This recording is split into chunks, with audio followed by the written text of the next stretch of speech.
하느님 계명과 인간의 자유의지 연중 제31주일에는 마르코 복음서 12장 28절부터 34절을 읽고 묵상하고 나누고자 합니다.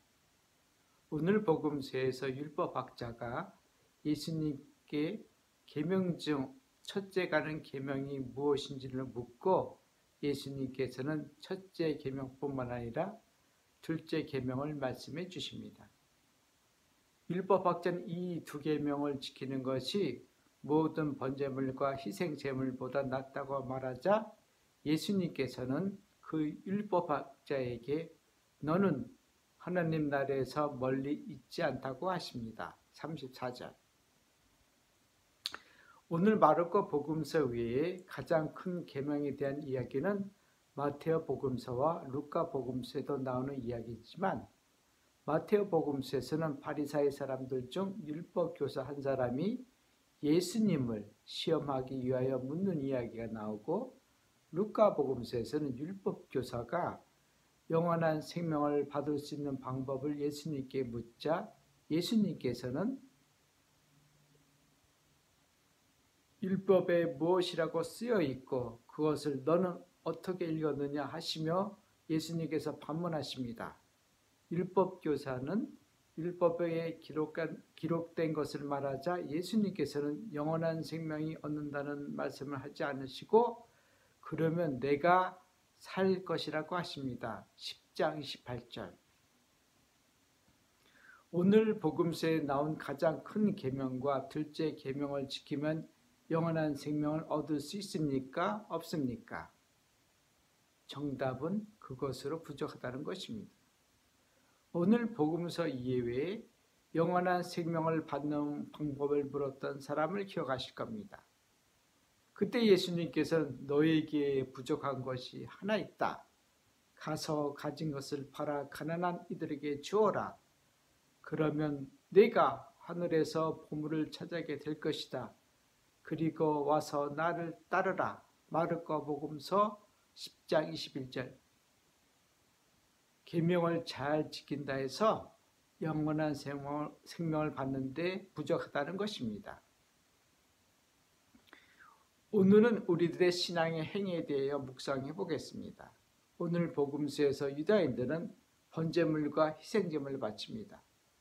구약에서 가인은 땅의 소출을 주님께 제물로 바치고 아벨은 양떼 가운데 맏배들과 그 국기름을 바칩니다. 창세기 4장 4절. 전쟁에서 승리한 아브라함은 하나님의 제사인 멜키체덱에게 모든 것의 10분의 1을 줍니다. 창세기 10장 21절. 유대인들의 번제물과 희생제물을 드리는 과정 속에서 제사장들은 제물의 일부를 봉쇄대가로 가져갑니다. 오늘날 성직자나 목회자들은 제물이 어떻게 마련됐는지 묻지 않습니다. 10분의 1만 강조합니다. 그 제물이 마약을 팔아서 마련했는지 매출내서 벌었는지 뇌물로 받은 돈인지 더럽고 정당하지 않은 제물인지 묻지 않습니다. 유대인들이 지켰던 흠없고 깨끗한 제물을 바치는 전통을 잊어버리고 10분의 1만 강조합니다. 오늘 복음에서 이러한 제물을 바치는 것보다도 하나님을 마음과 목숨과 정신과 힘을 다하여 사랑하라. 그리고 이웃을 자기 자신처럼 사랑하는 것보다 낫다고 율법학자가 말하고 있습니다. 이러한 대답에 예수님께서는 하나님 나라에서 멀리 있지 않다고 하십니다. 율법학자는 하나님 나라에 살기 위해 충분한 것이 무엇인지 알지만 실천하는 것에 어려움을 느낍니다. 재물이 많아 이를 가난한 사람들에게 나눠주지 못한 어떤 부자의 이야기를 들었기에 계명을 지키는 것은 영원한 생명을 받는 것 또는 하나님 나라에서 사는 데 필요한 조건이지 충분 조건이 아닙니다.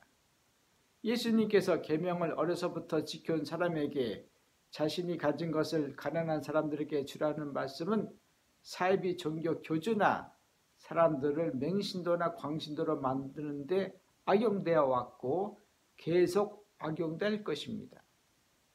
예수님께서 재물을 팔아 가난한 사람들에게 주라고 했지 사이비 교주나 단체에 바치라고 한 것이 아닙니다.